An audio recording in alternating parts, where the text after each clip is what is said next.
In love ka ba sa isang tao at gustong-gusto mo bang mapapasayo siya?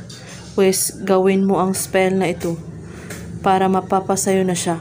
Mamangha ka sa magiging resulta nito.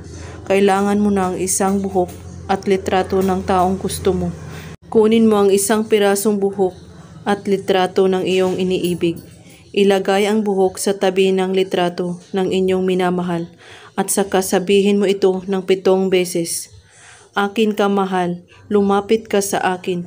Ulit-ulitin ang pagbigkas ng 7 beses. Nang may kasamang buong pusong pagbigkas, magugulat ka lamang ang taong inyong minamahal ay lalapit sa iyo o tatawag ng ganun lamang kadali o kabilis. Huwag mong itong gamitin ng 2 beses sa parehong tao. Gawin ito ng Tuesday or Friday lamang kahit anong oras at araw. Itago lamang ang picture ng inyong minamahal at magugulat ka lamang sa magiging resulta nito. At kung may katanungan po kayo ay magko-comment lang po sa ibaba. Maraming salamat sa panonood. God bless us all.